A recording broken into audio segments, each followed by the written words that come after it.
Dopamine swipe, dopamine swipe. Followers, likes, double tap.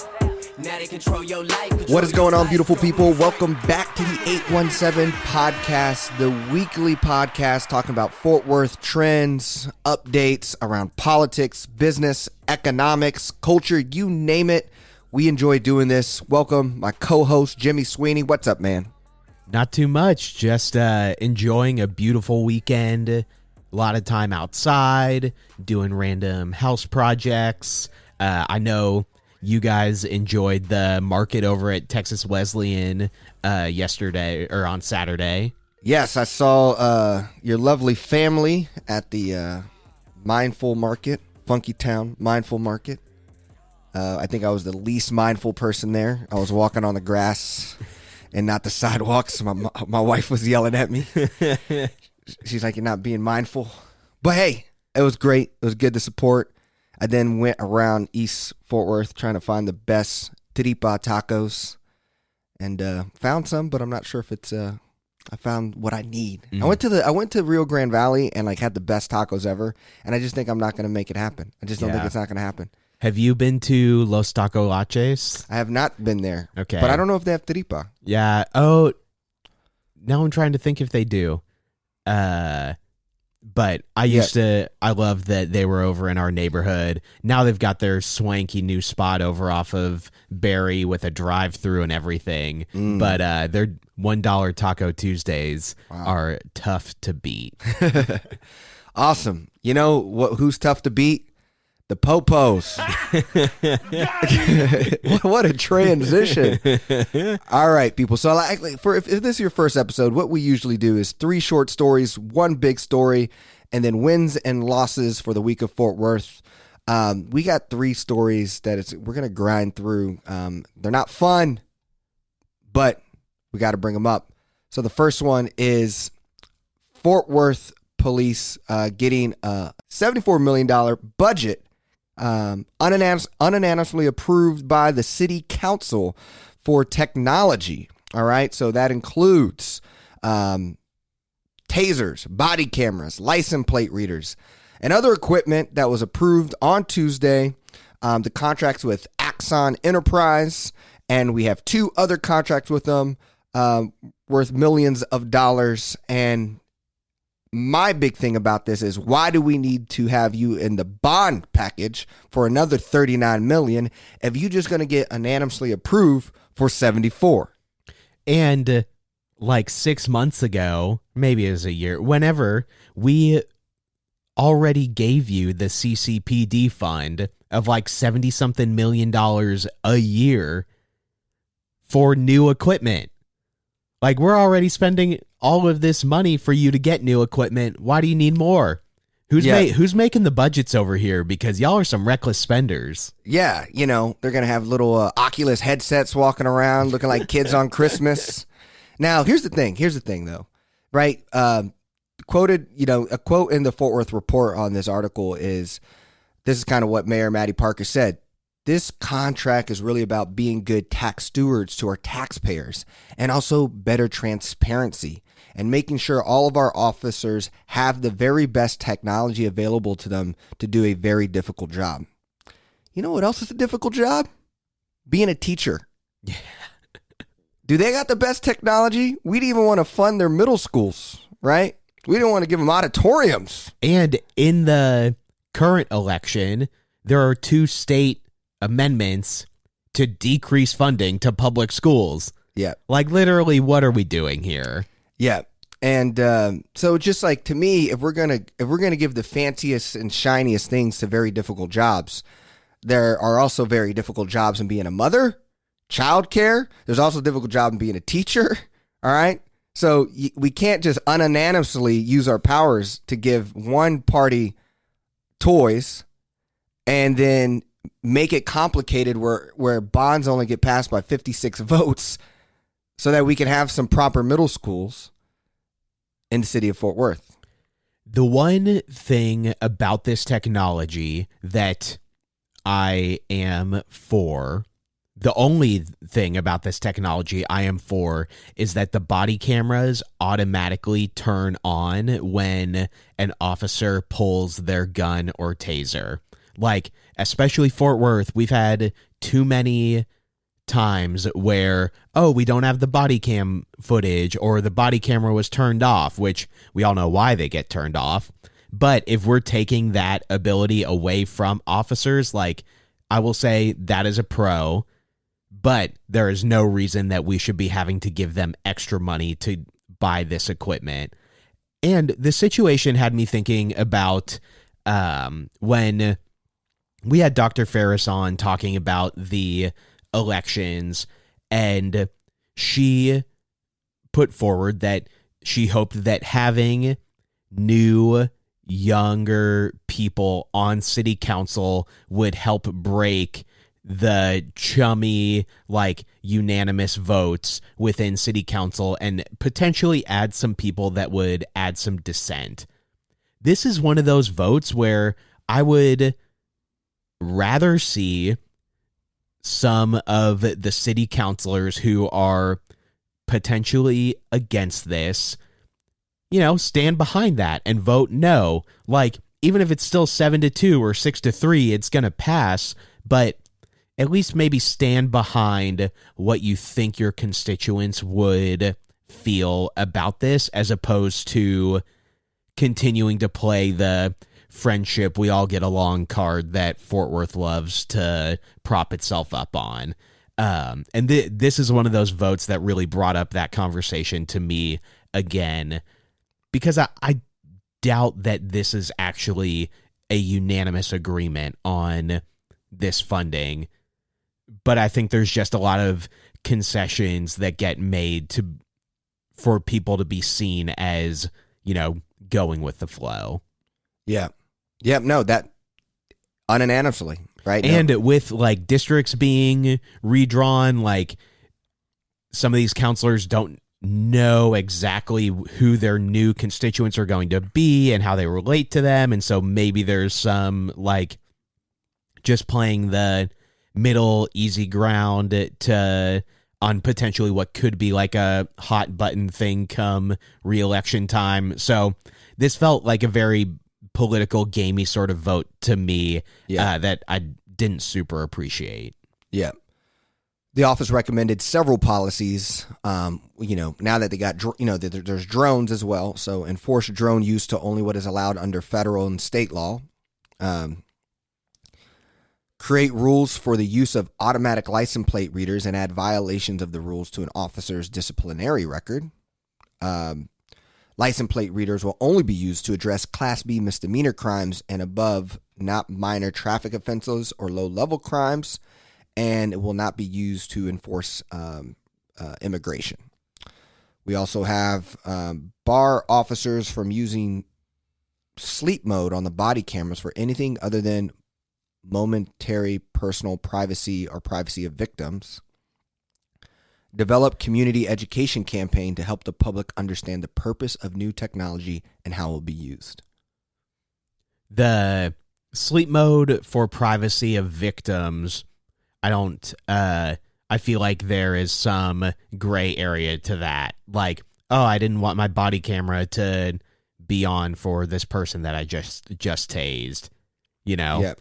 I didn't want people to see that. So that's some gray area that I don't really like. But in general, like, of this, I would say the body removing their ability to turn off body cameras is a very good thing. Yeah.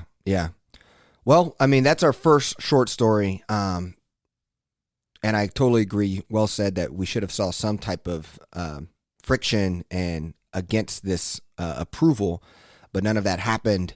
But again, the bond is out. We're voting. And why would we need to approve another $39 million on Proposition D for police and fire safety when they're getting shiny new toys already? So let's go ahead and move into someone who also continues to get support and funding, JD Granger. And we kind of discussed that this was going to happen. JD Granger was my loss last week, and we talked about the idea of there's going to be, he's still going to be on the payroll, but now he's not an executive for the Panther Island, which he was for 16 years. This $1 billion project that has moved tortoisely slow and not gone anywhere, and is filled with nepotism around both Panther Island and the Tarrant Regional Water District. But now JD is going to be on a contract for 6 months, equating to $72,000. Under the contract, he will be paid $12,000 a month, a span of 6 months. And a lot of people who prove that he supports that he is on it is people who says he has the knowledge, he knows more than anyone else, and his knowledge will just be valuable. So, and then you have some people who are like, look, we got the Navy, we got people who know what's going on here. We don't need to worry about what he knows. What's your take here? Because I know we looked at the contract as well. Yeah, it's just ridiculous. And we all saw it coming. We talked about it last weekend, and within hours of the podcast being posted, it was published that he had this contract. It's just ridiculous that we continue to pay this guy, and that now we're doing so with less oversight than they potentially had before, because we're actually trying to hold the water district accountable. I loved one of the bylines one of the subheads in the Fort Worth Report article says that water district officials say that political contributions and familial ties to firm do not influence decisions on big contracts. Like, what? It's just really funny that they continue to try and purport that when we all see the opposite of that happening. I would just love to know what insight he's adding. I'll do it for less than $12,000 a month. Yeah, and I think it's like when you have not done a good job for 16 years. Yeah. And there's just constant nepotism from, his wife was formerly a part of the Panther Island senior management team, up and down through partnerships with their contract workers. I know we were looking at the other group that's been involved from the outside, but they continue to win contracts. Freese and Nichols, who continue to win contracts, and you've seen people from outside join the city to people who left the city. And you see family ties, you see relationship ties. And so to me, this just shows the power of someone who lives above, accountability, or above what normal people don't get to experience. And I just don't. The other thing is, like, why do you continue to need to work?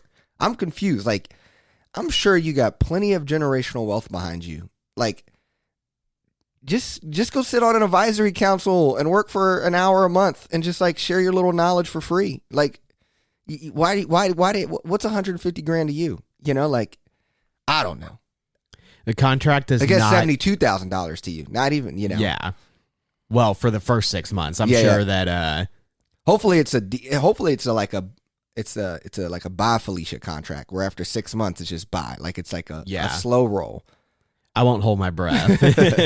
The contract does not include specific markers of success for the tasks listed. So, there's no standard to hold him to. It's just kind of, hey, we're going to still pay you to be here. Yeah. Thanks. Yeah. So another in a series of bad looks for the Water District and Panther Island. It would be really nice to see like something concrete really start to happen to maybe take the focus off of all of the misses that they're having. Yeah, 100%. Well, you want to move into our final short story. Let's do it. So the Fort Worth ISD superintendent is recommending a teacher's firing after a video of a student using racially insensitive language at Paschal High School. Fourth Superintendent Kent Scribner is recommending the teacher be fired after a video involving a student using the N-word has been circulating online. It's a 3-minute clip where the student repeatedly uses that word, other racial slurs, and derogatory references during what appears to be a classroom presentation. The teacher in the room is heard saying at one point during the recording, it's not meant to be offensive, it's his interpretation.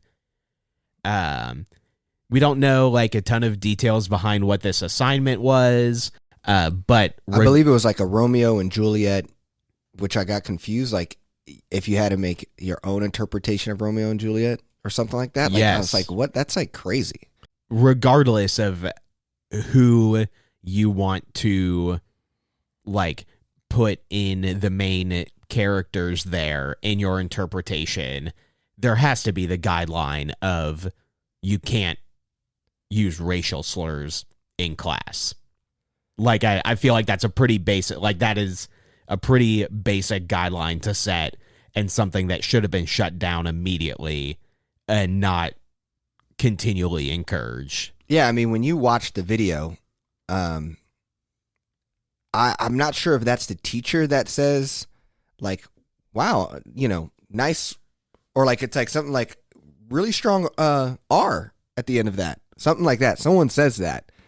And to me, that's like, yeah, watching this video, I think it's just crazy. I mean, one, it's a bunch of white kids in a class. Looks like they're talking about it being an AP class, and kids are laughing. Let me see if I can play it for you. The video filled with racial slurs was taken here at Paschal High School in Fort Worth. There are growing calls for something to be done about this. Even the superintendent is calling for the teacher's removal. But while there is outrage in the community, the issue wasn't brought up at tonight's school board meeting. In 3.5 minutes, a student in a classroom used the N-word 9 times. Touch me by belt. Oh my God. The video filmed inside of a classroom at Paschal High School in Fort Worth. Uncle, this is a slave. How properly? Hey. While the district has not confirmed this, parents told WFAA students were told to write and present their interpretations of Romeo and Juliet. Point is not to be offensive. Okay. It's his interpretation. Yeah, so, you know, that's a nice R there or something like that. Like, one, I don't know what kid would have the confidence to say that. It sounded like it was the teacher based off of hearing the video. You only see everybody's blurred out. But then you hear the laughing. Yeah, this is massively embarrassing.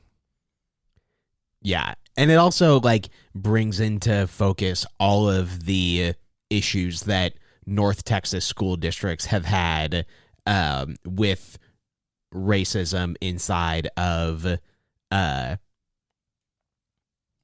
schools. Like, you know, Southlake has been in the news a ton over the last year for all of their issues.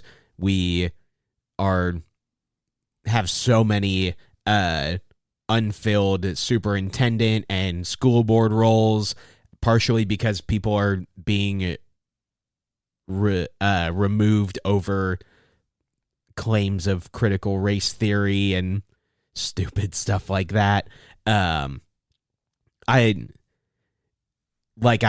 totally get the assignment, but as a teacher, I would be like, hey, you have to have some guidelines around what is going on in your classroom. And like a very basic one would be don't use racial slurs. Everyone's talking about the kid. I mean, the teacher needs to be fired. The kid needs some type of punishment as well. I don't know what, like you could just, I mean, that's being a jokester, being sarcastic. There was no that this was just being oblivious, and I'm just being old me. Yeah, and that's just too natural. I just couldn't imagine me and you as grown men, right? And I don't even feel comfortable. If you said, EJ, go, someone who gives speeches for a living, to go give a speech and I got to go say the N-word 9 times, I don't even feel comfortable doing that. Like, I would be like, N-word. Yeah. This kid is blatantly just shooting them off. Yeah. So naturally. And so this is massively inappropriate. So the if kid, I said, EJ, I'll pay you $1 billion on your next speech to say $1 billion. I'll say how many times you want. I'll throw some birds in there too. This kid's just trying to get an A, but so the other big problem with this is our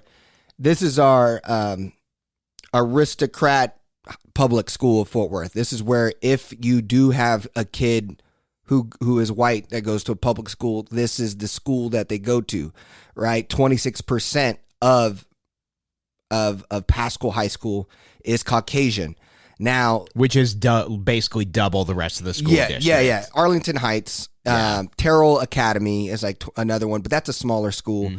But then the rest of them are 3%, 2%. Yeah, so everyone spends all their money. It's basically they're not paying for private school, but they spend all their money to live in this neighborhood, to live in 1,600 square foot, $600,000 homes, to have their kids go to this school, right? That has only 139 black students, all right? Of 2,300 students, there's 139 black students. So that's obviously like, this is not the place to be. This kid needs to go to Eastern Hills for the rest of his school year. All right, he just needs to go to Eastern Hills and get some context, because 85% of Fort Worth ISD kids are black and brown, and you out here just doing this. I think it's crazy. The kid should definitely be accountable because he's old enough to know better, and simply not cool. And the teacher as well. But this is what happens when you don't have leadership, though, right? The superintendent's like half foot out the door, ready to roll. Like, yo, man, I ain't got like half the school board's gone. Yeah. Didn't even come up at city council, right? Like, school board meeting. So, just another sad example of divide that we shouldn't be having. Are you ready to move into the big story? Let's make it happen. All right.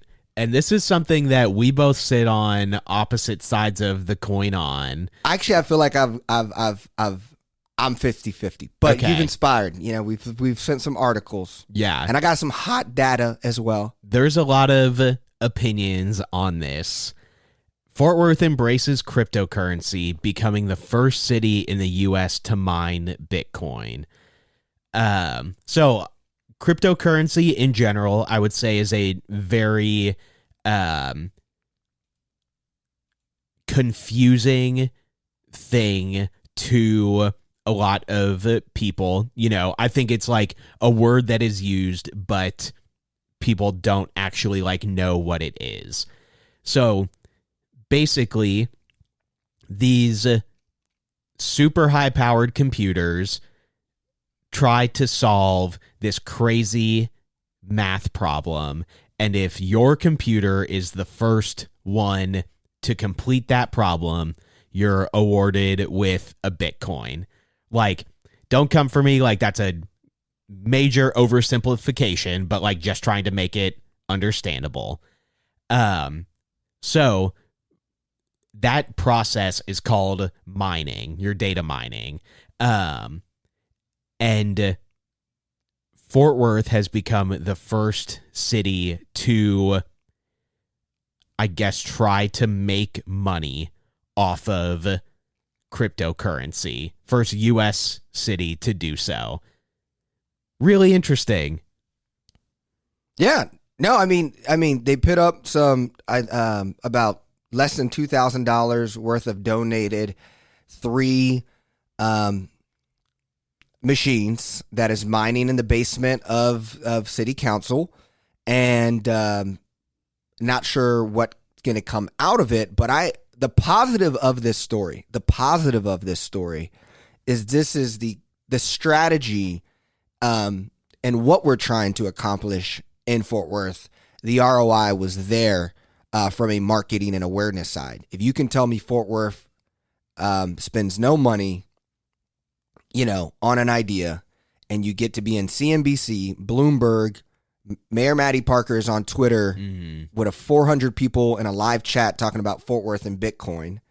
And now you have people across the country. I had friends and people send me, because they know how I feel about Fort Worth and its lack of innovation and lack of playing like a big city, send me the articles saying, oh, look, Fort Worth on the map. And so I think from like what we need to do as a city to be more marketable as a big city, I love that effort. And I love the ability to do that. And we got to continue to do those kind of things. Now, my opinions on Bitcoin, I can't stand this whole like all this Web3 stuff. All of it is annoying. I think it's not cool. I think it's lame. I think it's a bunch of hot mess. I'm really not about it. And I know the whole kicker here is, especially the people that Maddie's listening to around Bitcoin. It's all about like, well, this is the future. Look at all of what these Silicon Valley investors are investing in, right? They're spending all their money in this place, so it has to be the next thing.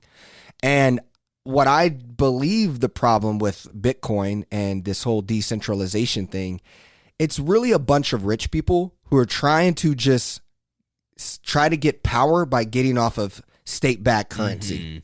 Like, if I can get off of state-backed currencies and get all these poor people or average people to believe Bitcoin is something, then it creates value. Now, let me give you some crazy data about this Bitcoin and this idea of it all being decentralized. All right. The top 2% of accounts own 95% of the 800 billion supply of Bitcoin. All right. So it basically looks like Elon. Maddie Parker's financing to be donated to become mayor, right? The top 2% endorsed you, right? And they gave all the money, right? 95% of the 800 billion, all right? Of the top 0.1% of Bitcoin miners, they are responsible for half of all mining output. If it were a country, Bitcoin would have the greatest inequality in the world. All right. So it is a massive hype to get, rich people are tired of governments and being held accountable and having to worry about this stuff. And it's a deploy to try to get all of us to believe in this thing so that then they can have a currency that's less tied to, international city laws around financing. 79 billion in crypto fraud, 43 billion in crypto fraud. So it's only behind ransomware attacks and credit card fraud. It's not a real thing. That's exciting. I think it's gonna be something like Xboxes and Oculus headsets, and they're gonna be around. But I don't think this makes people's lives more richer, wealthier, or anything. Yeah, basically it's a Ponzi scheme. Yeah. And I know you from the energy side. That's where you're like. This is my negative. My negative is on the equity equality side. Like this is there's articles out that saying Black Americans are investing in crypto at a higher percentage of body than white Americans, and I'm like, well, that's kind of showing how we're victimization and creating these. I mean, same with for-profit universities. Right. Black families were more likely to go to a for-profit university. That doesn't necessarily mean that's a good thing. Right. They're being told it's a Yeah. get rich quick scheme, basically. Yeah. So from the energy side, and I'll say like the articles from our local reporting talk about how these machines themselves, the ones in Fort Worth, will use about the same energy as a vacuum cleaner. Like, fine, that's whatever. This is more about if I came to you and I said that Fort Worth was investing in something that would make our use of crude oil globally continue to go up, you would say that's a bad idea. And that's basically what we're doing, is we're investing in something energy-wise that we know is bad.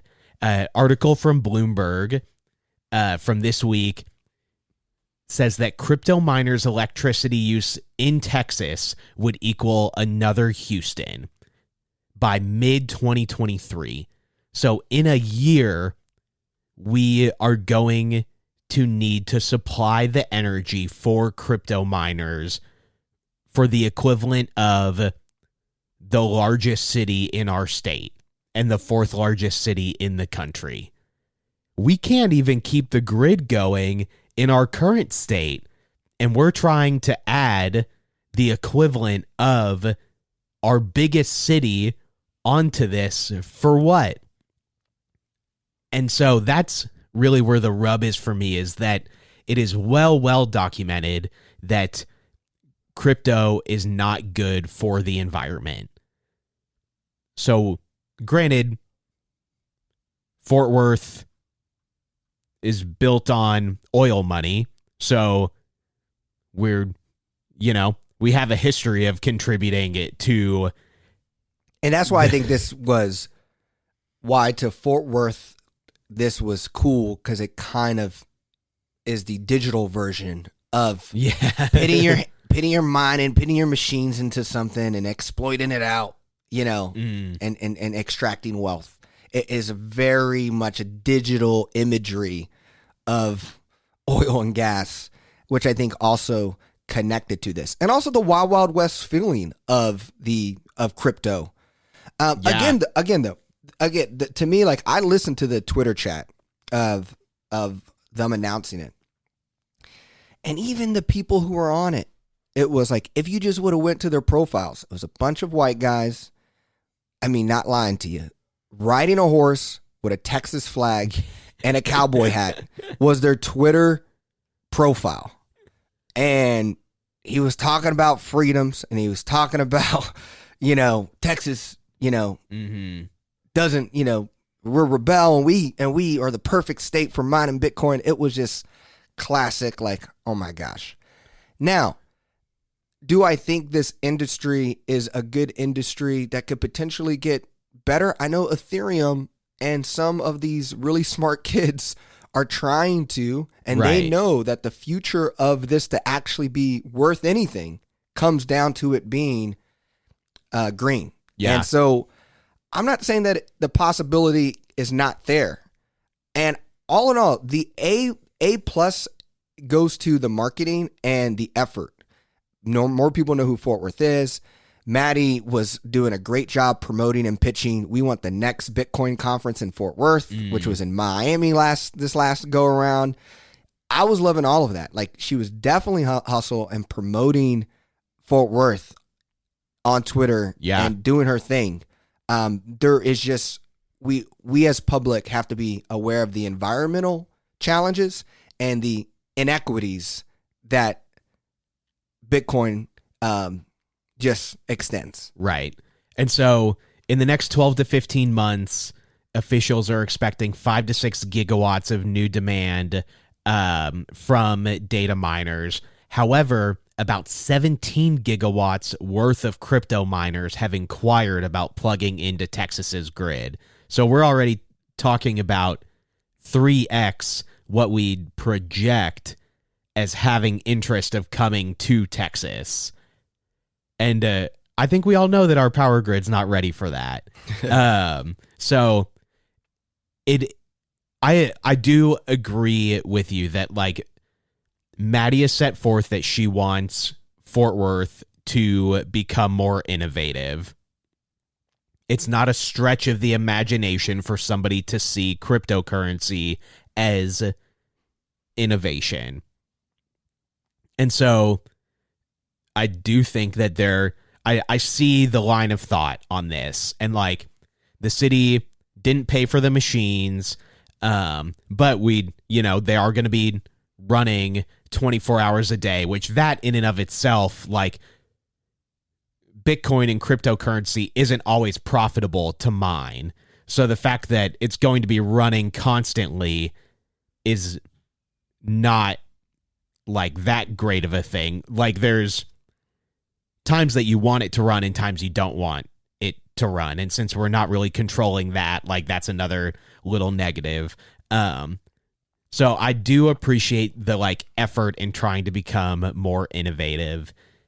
I would just say that in this case, it's a little misplaced. Yeah, I'm not as torn about it as you are, but I'm okay with Fort Worth taking this shot. Heck, but I believe if we're going to take this shot, you go bigger. TCU needs to be the first university to accept Bitcoin as tuition. Hotel Dryce is accepting Bitcoin for rooms. American Airlines is the first flight to allow you to fly with Bitcoin. To me, these things, if you're gonna put your bet, Fort Worth, on being the crypto city, I think those would be really powerful next steps to really truly get some hype around this thing, because we did a great job for something that was free, that was donated of $2,000. You couldn't get a better marketing ROI click. The amount of people who know Fort Worth is across the country, across the world, is that benefit there is a plus. And crypto is still young, and I'm willing to say that will be figured out in time, or allow that to rock. And I mean, all in all, and I think that is an interesting thought. Like she quotes in the article, I've been joking that we're Cowtown in cryptocurrency, right? I know. Why do you gotta say Cowtown? Why does everything gotta come back? Well, that's true. I was thinking along the lines of, are you accepting property taxes in crypto? Or are you accepting like sales tax in crypto? Yeah. Like maybe that's what they're talking about when they're saying that like this is the beginning and we want to see where this goes. But just getting 3 like small data mining machines doesn't make you Cowtown in crypto. Yeah. But I do agree that like marketing wise, this was probably one of the better marketing efforts we've seen put forward, especially for something that's not the stockyards in a while for Fort Worth. Yeah. And, downtown has a lot of space to mine crypto. I mean, maybe they should use all their empty office space to just put mine in there to little machines, because no one's working there. So yeah, let's. I mean, all in all, I think we, when we started our pod, heck, that feels forever ago. We talked about the 3 mayors, and we said what the positive of having Maddie as our mayor is entrepreneurship and economics, and she's doing her thing, right? We did the Techstars move. We have now the crypto move here, right? I think she's doing that piece, and I think she's just getting started. What's crazy is I think because she is setting herself up to just be a modern Republican that people love and aspire the Republicans to get back to, because she also did an amazing job on her interview with the Texas Tribune, and defending the whole argument around trans students and families and Medicaid, and she is just honestly, like, I've been blown away from the steps she's taken to lead and having to navigate the waters in Fort Worth. And so the crypto knock has nothing to do with that she's aware of that, or that, I mean, the statistics we just shared, he probably has no idea that those, like maybe the Houston stuff, yes, but the equity thing, like that wasn't her strength, is to be the equitable mayor. That wasn't, her thing. Hers was economics, entrepreneurship, and growth. And that's what's happening in Fort Worth. Yeah. I mean, I think she's definitely playing to her strengths. Yeah. You ready to move into wins and losses? Let's do it. I'll start with my loss, since it does tie back into downtown having a lot of space, and that is that the Star Telegram is going to be leaving their downtown office. And I think there's a lot of aspects to this story. One, the Fort Worth News Guild that represents a number of the Star Telegram reporters has been advocating for compensation for their members for parking. On average, like, reporters that work for the Star Telegram are spending multiple hundreds of dollars a month to go to work and park. Absurd. Absolutely insane. And the McClatchy and the Star Telegram have not budged on that. This is potentially a little bit of an out, as wherever they move might have free parking, or maybe cheaper. I don't know. Like, it might fill that gap a little bit. I hope for the reporters' sake, because they're already underpaid, and then having to spend so much on parking is ridiculous. Yeah. But the other loss is that maybe like a month or two ago, we talked about how Fort Worth's economic development plan, one of the keys is to continue doubling down on attracting office space to downtown Fort Worth, which we said at the time was absurd and archaic. And now losing a major tenant after they've already lost so many major tenants continues to show how absurd it is that Fort Worth would try and put forth that the future of economic development in the city hinges on more office workers. Just absolutely crazy. Yeah. Yeah. You saw Airbnb. Their CEO said they're allowing their employees to work anywhere, and they're not changing compensation if they choose to live in a different city, state, country. Affordable state or country. We got to get with the program. I think Fort Worth could be a great work from home city, and we got to figure out how to attract people to, make this their hub while they go to fun places that have nature, that has space. We do have the fourth largest airport in the world. You can one way anywhere. We got to start changing our conversation. We are now in a players league when it comes to a talent. Talent has choice. It's the NBA. All right. It's not the NFL where it's a teams in power. It's not the company in power anymore.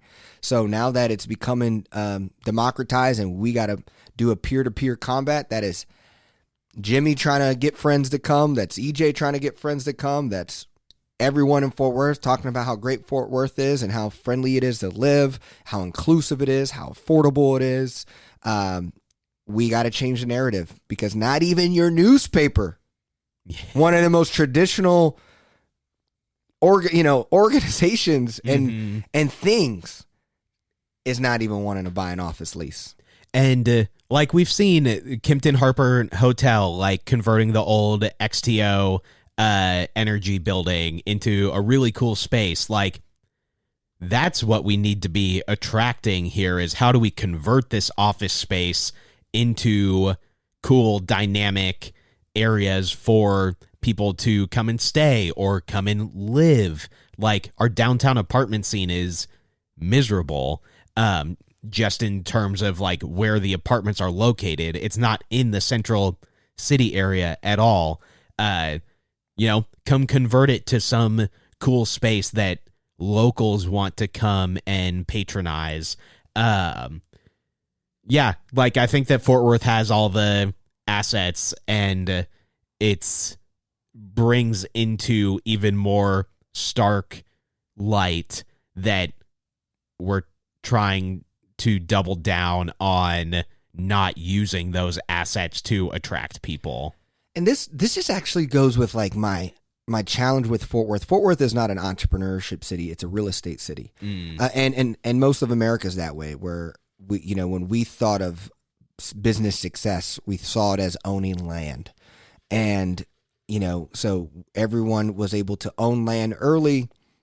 And I'm just so blown out how, when you look at, we always talk about, the Fort Worth Report did a whole nother story around Fort Worth trails other cities and Metroplex and attracting new corporations. Data shows that we're behind Plano, Irving's catching up, but what we're good at is building buildings, and we build a ton of buildings, and somehow these buildings keep real estate firms wealthy, but yet, if a business decides to rent in your property and can't be successful, like how can you actually be as valuable as you say you actually are? Right. Like LeBron James is valuable as he is because he produces, right? I'm this valuable, we go to the championship. If I'm not on your team, you don't make the playoffs. But how can we say all these buildings around Fort Worth are worth millions of dollars, and then yet tenants of small businesses join and buy into your value, and they can't stay open? Yeah. But yet some dude shows up to your building and says your building's worth $2.5 million or whatever, and it's like, but your building should be based off the value that you can keep tenants in to actually have thriving businesses. That's one of the biggest problems with real estate and how we value it. It's a bunch of nonsense that then allows small businesses to not succeed. But we have all these big buildings and real estate firms making a lot of money. It's like a crypto Ponzi scheme. Yes. It's the original Ponzi scheme. Yeah. So let's, my loss. Yeah, my loss, I'm going to keep it short because it's more state, national. Texas Governor Greg Abbott's border crackdown has created backlash from the Mexico's economy minister, announcing that a new rail line in the U.S. would now go through New Mexico instead of Texas. That is, just trying to say, guys, like, there's no reason that we should be continuing to have this guy be our governor of Texas. This is not about politics. Just take it all out. Like, behavior, actions, it's just get this guy out. And hopefully Beto continues to find a way to use this to get enough people to actually say, you know what, you're right. But that's the loss. Yeah. But my loss probably in November is he's going to win. Yeah. What's your win? My win kind of goes with what we've been also talking about is that is transportation and Fort Worth being a more walkable biking city. Well, now the Metroplex is looking to be more of a biking city. Metro. A long-awaited pedestrian and cycling trail will soon span Dallas to Fort Worth, connecting several cities along the way. The completion of the 66-mile trail is expected in 2024. So yeah, I think that would be super cool to be able, like, I just think like us living on the east side, the idea of maybe you being able to bike to Arlington, and like, Arlington has a lot of little good food spots, might be really cool.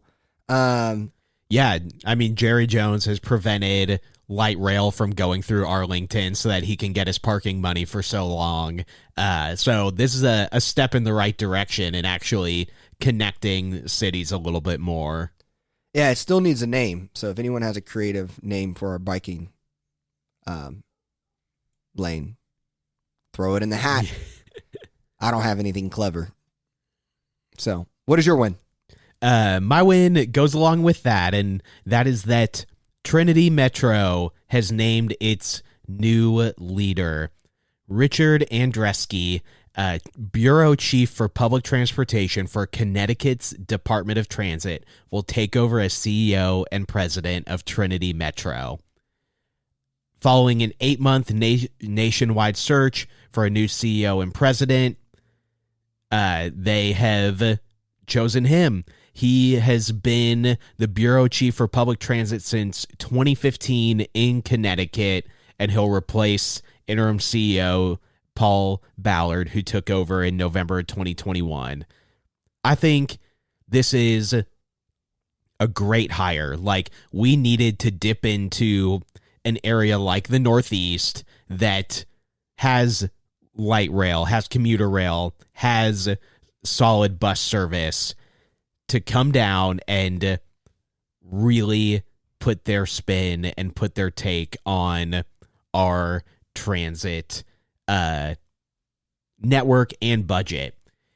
During his time in Connecticut, he led a team of 110 planners, engineers, and rail and transit professionals while overseeing an operating budget of $850 million. Trinity Metro's current operating budget is $129.1 million for fiscal year 2022. To put that into context, Connecticut is the size of Houston, land area-wise. So, land area-wise, there's $850 million going into transit the size of Houston versus Trinity Metro looking at $129.1 million. So, like, 6 times as much for an area that's not that much bigger land area-wise. So I think that he obviously brings a ton of experience, has looked at this on a larger scale financially for what this could be for the area, and I think it will hopefully be a big win to ride Fort Worth and North Texas's growth and use that to plug in a transit system that actually fits the people coming here, more so than building new roads that we know are not going to change any of your bottlenecks.